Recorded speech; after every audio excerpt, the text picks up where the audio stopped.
Power star Pawan Singh ji ने 2018 में एक के बाद एक सुपरहिट फिल्में साइन की और आपको देखने को ये फिल्में मिली भी। लेकिन आपको बता दें जानकारी के लिए कि इस साल यानी 2019 में पवन सिंह जी ने अपनी सबसे बड़ी फिल्म, सबसे पहली फिल्म को साइन कर लिया है, जिसका नाम है जान से प्यारा। जी हाँ, आपको सबसे बड़ी जानकारी हम बता दें कि इस फिल्म के जो प्रोड्यूसर होंगे यानी इस फिल्म में जो पैसा लगा रही हैं वो है पवन सिंह जी की खुद की पत्नी ज्योति सिंह जी। जी हाँ, इस फिल्म की प्रोड्यूसर होंगी ज्योति सिंह जी, जैसे कि आप देख सकते हैं इस पर लिखा हुआ है। साथ ही साथ आपको बता दें कि इस फिल्म की अभी तक स्टार कास्टिंग नहीं हुई है कि पवन सिंह जी के साथ इसमें कौन सी हीरोइन काम करेगी, साथ ही साथ इस फिल्म में अभी कौन विलन होंगे।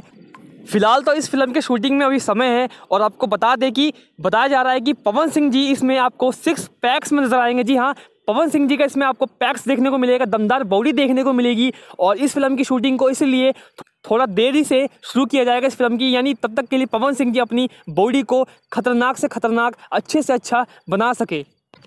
और ये पूरी तरीके से ये फिल्म रोमांटिक तौर पे होगी। जी हाँ, यानी पवन सिंह जी को आपको इसमें रोमांस देखने को मिलेगा।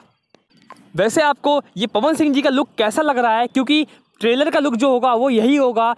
और इस फिल्म से जुड़ी और भी खबरों को जानने के लिए इस चैनल को सब्सक्राइब कीजिए इस लाल रंग के बटन को दबाकर। धन्यवाद।